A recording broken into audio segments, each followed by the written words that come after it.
तो विद्यार्थियों, हमने इसके पहले वाले वीडियो में समानुपात का मूलभूत प्रमेय बेसिक प्रोपोर्शनैलिटी थ्योरम पढ़ा है कि यदि किसी त्रिभुज की किसी एक भुजा के समांतर खींची गई रेखा उसकी अन्य दो भुजाओं को दो भिन्न बिंदुओं पर प्रतिच्छेदित करे तो वह रेखा अन्य दो भुजाओं को समान अनुपात में विभाजित करती है। If a line parallel to side of a triangle intersect the other sides in two distinct points, then the line divides those sides in proportion। ये अपना हो गया था। हमने ये प्रूव भी किया था थ्योरम। इसकी उत्पत्ति देखी थी कि यदि कोई त्रिभुज है, मानो हमने यहाँ पे कौन सा त्रिभुज लिया है, ABC। लाइन L जो है ये पैरेलल है कौन से साइड को, AB। किसी एक साइड को पैरेलल हो सकती है, ऐसा जरूरी नहीं कि BC को ही पैरेलल रहेगी या AB को ही पैरेलल रहेगी। तीन भुजाएं होती है, उसमें से किसी एक भुजा को वो लाइन यदि पैरेलल है, समांतर है, तो दूसरी भुजाओं को, मतलब AB को ये पैरेलल है तो AC और BC को दो समान भागों में विभाजित करती है। तो इसका अनुपात कैसे लेते हैं, मैंने बताया था कि ये समांतर है कौन सी भुजा को, लाइन L जो है ये समांतर है भुजा AB को, और भुजा AB का सम्मुख शीर्ष बिंदु कौन सा है, C। तो यदि हम C से स्टार्ट करते हैं तो अनुपात क्या होता है, CP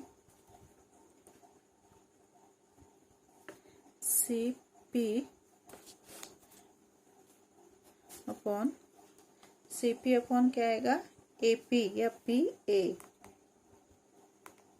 इज इक्वल टू, अब C से स्टार्ट किया था तो इधर भी C से ही स्टार्ट करना है, CQ upon QB। CQ upon QB। यहाँ से यदि स्टार्ट करते हो तो क्या आएगा, AP अपॉन PC। तो इधर से ही स्टार्ट करना पड़ेगा, BQ अपॉन QC। ये हो गया समानुपात का मूलभूत प्रमेय।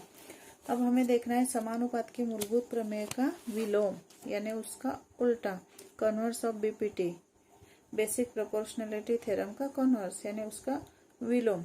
तो यहाँ पे हमें क्या बताया गया था कि यदि कोई भुजा त्रिभुज की किसी एक भुजा को समांतर हो तो, मतलब ये लाइन पैरेलल है, ये गिवन था, दत्त में था, और ये समान अनुपात में विभाजित करती, ये हमने ये साध्य करना था।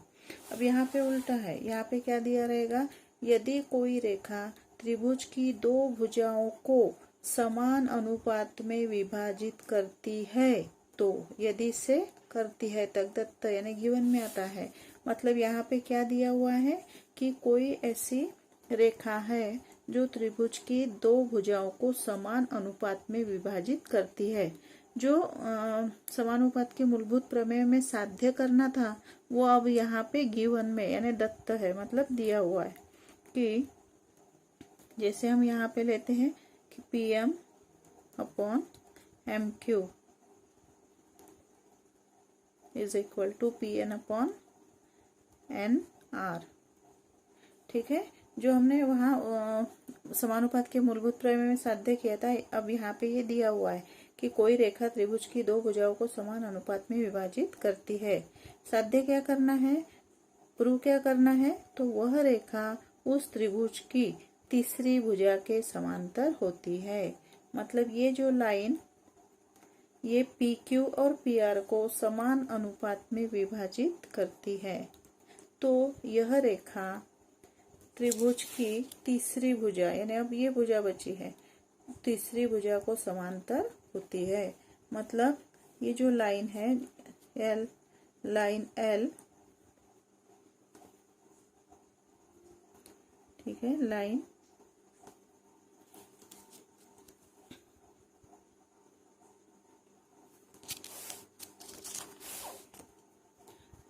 L parallel to side QR। तो कॉन्वर्सिप याद रखना है, इसे प्रूव नहीं करना है आप लोगों को कि यहाँ पे अनुपात दिया रहता है। अनुपात यदि समान है, ठीक है, ये दो भुजाओं का अनुपात यदि सेम है, इक्वल है, तो ये जो लाइन दी है ये QR को कैसी होगी, समांतर यानी पैरेलल। यदि हमें पूछते हैं कि कोई लाइन त्रिभुज की किसी एक भुजा के समांतर है क्या, तो हमें क्या देखना पड़ेगा कि ये जो अनुपात है दो भुजाओं का ये इक्वल है क्या। यदि अनुपात सेम है, इक्वल है, प्रोपोर्शन जो है वो, रेशियो जो है दोनों का वो इक्वल है, प्रपोर्शन में है यदि, मतलब वो जो लाइन है ये क्यू आर को पैरेलल है। ये है समानुपात के मूलभूत प्रमेय का विलोम, converse of BPT.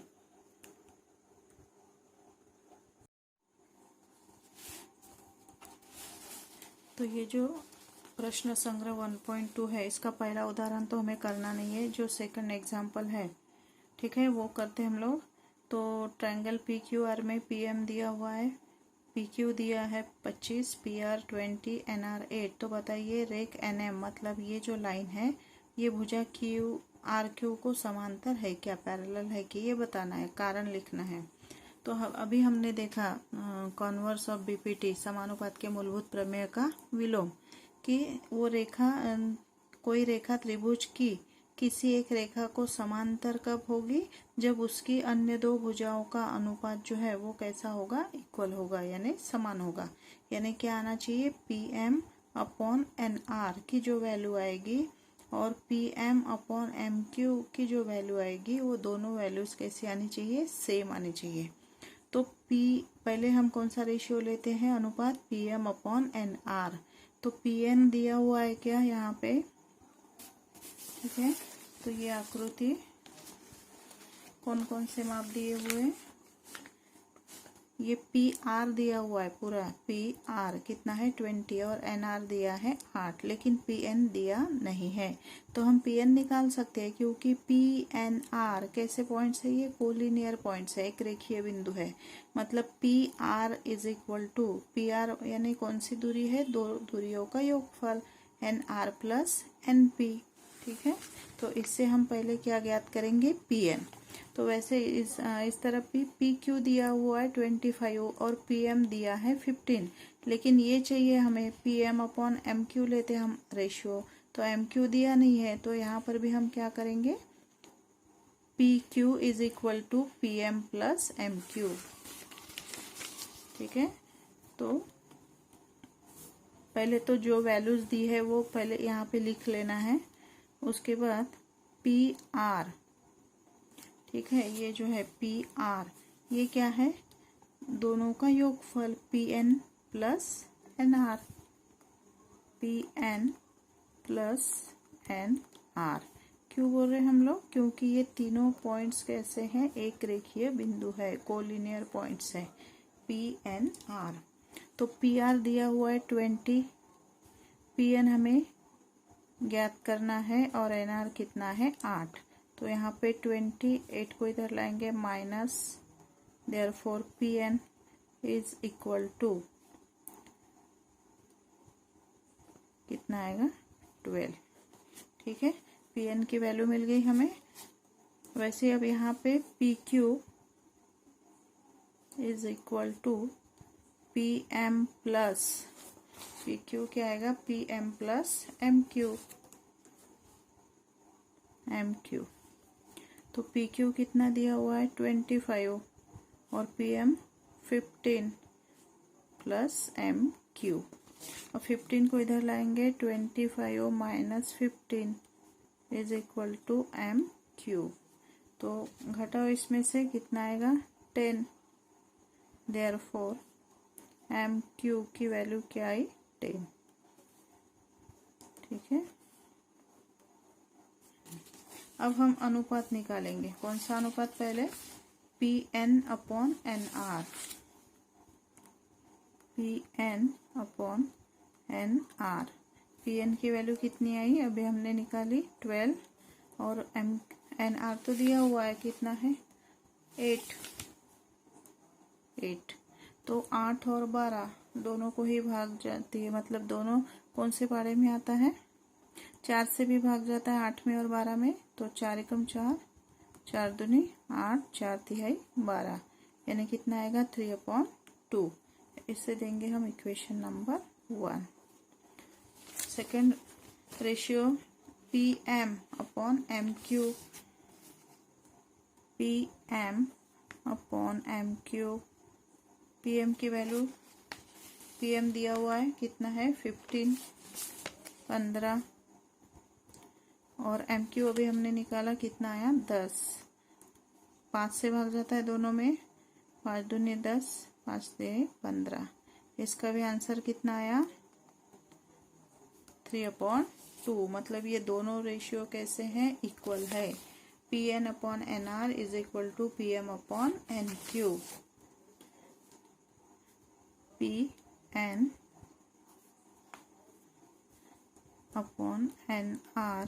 Is equal to Pm/m3। 1 तथा 2 से। क्यों बोल रहे हैं हम? 1 और 2 को देखकर, ठीक है। 1 तथा 2 से, ठीक है। मतलब त्रिभुज, कौन सा त्रिभुज है अपना? PQR में Pn/nr is equal to Pm/m3। ठीक है। दो भुजाओं का रेशियो कैसा है? इक्वल है। मतलब ये रेशियो इक्वल है, यानी NM जो है ये QR को पैरेलल है, समांतर है। क्या है ये? क्यों बोल रहे हैं हम लोग? क्योंकि ये समानुपात प्रमेय के मूलभूत प्रमेय का विलोम है, कॉन्वर्स ऑफ VPT। तो यहाँ पे लिखेंगे बाय, साइड में भी लिख सकते हैं या यहाँ पर भी लिख सकते हैं, by converse of VPT। Hindi में क्या लिखेंगे? समानुपात मूलभूत प्रमेय के विलोम द्वारा,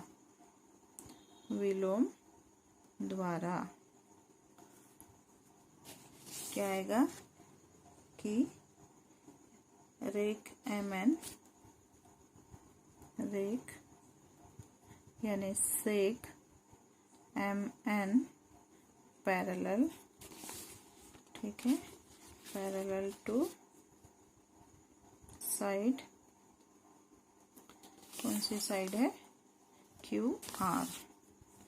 हिंदी में क्या लिखेंगे? भुजा QR, ठीक है।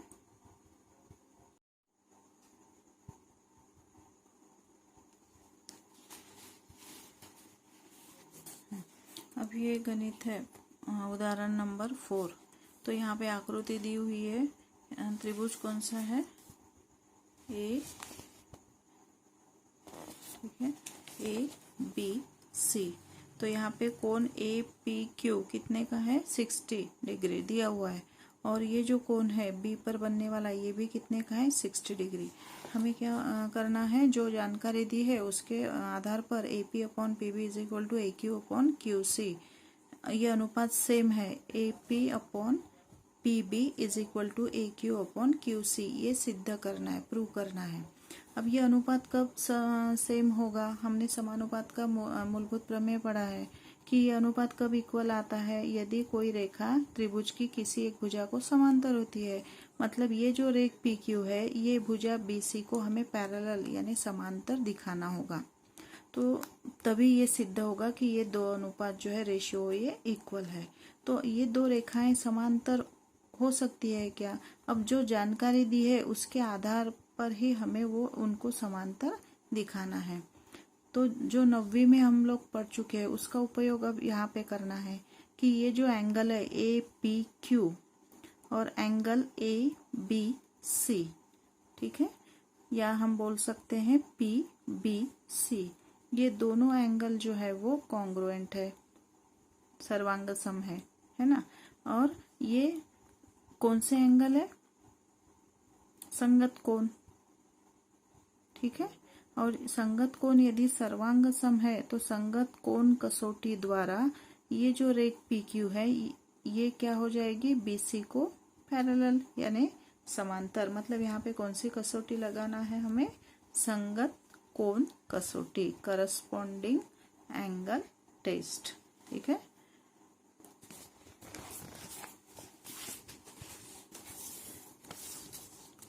तो ट्रायंगल PQR में ये जो एंगल है कौन सा? APQ इज इक्वल टू कितना है? 60 degree. Second angle B C is equal to 60। तो संगत कोण कसौटी द्वारा, संगत कोण कसौटी द्वारा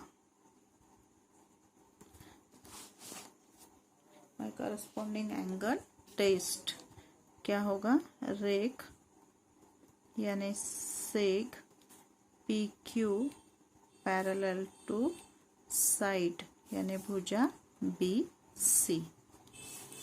ठीक है, संगत कोण कसौटी द्वारा बाय करस्पॉन्डिंग एंगल टेस्ट रेख यानी सेक P Q parallel to side B C भुजा बी सी। अब ये समांतर है, पी क्यू बी सी को समांतर है, मतलब ये रेशियो कैसा हो जाएगा, इक्वल हो जाएगा। तो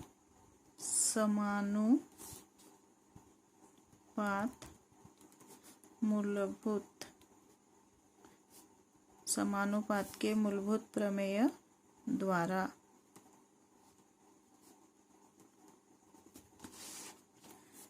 bye basic proportionality theorem AP upon PB is equal to AQ upon QC, AQ upon QC। ठीक है,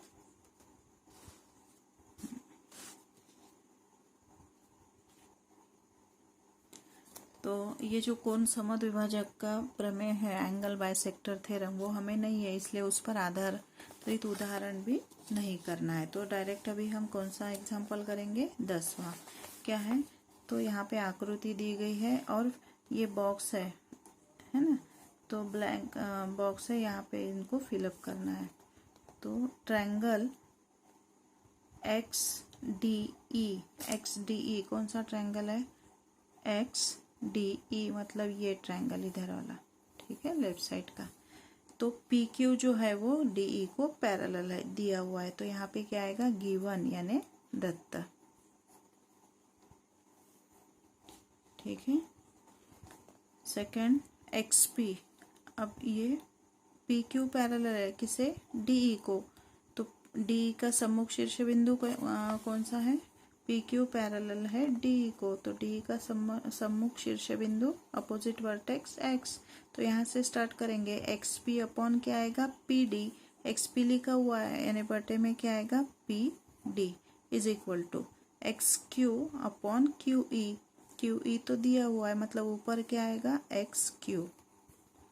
ठीक है, समानुपात के मूलभूत प्रमेय द्वारा। अब कौन सा ट्रायंगल लेना है, XEF, ये नीचे वाला, ठीक है, XEF। तो QR जो है वो पैरेलल है किसे, EF को, तो EF का सम्मुख शीर्ष बिंदु कौन सा है, X। अब यहाँ से स्टार्ट करेंगे, XQ अपॉन QE, मतलब यहाँ पे क्या आएगा, XQ अपॉन QE। ठीक है, इज इक्वल टू X से स्टार्ट करेंगे, XR upon RF, XR upon RF। ठीक है, ये जो है सेकंड, यहाँ पे भी क्या आएगा, गिवन यानी दत्त। और ये जो हमने अभी लगाया ये क्या है, समानुपात का मूलभूत प्रमेय, ये सेम यहाँ पे लिखना है। अब देखिए 1 तथा 2 का, ये क्या है, XP अपॉन PD।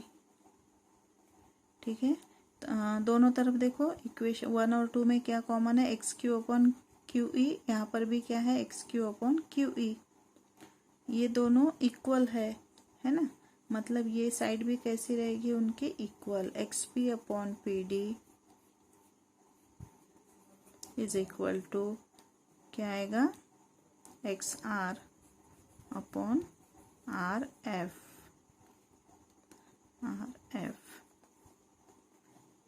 लास्ट में रेख PR पैरेलल समांतर है रेख DF को, रेख PR समांतर है किसे, DF। समानुपात के मूलभूत प्रमेय मूलभूत प्रमेय का विलोम।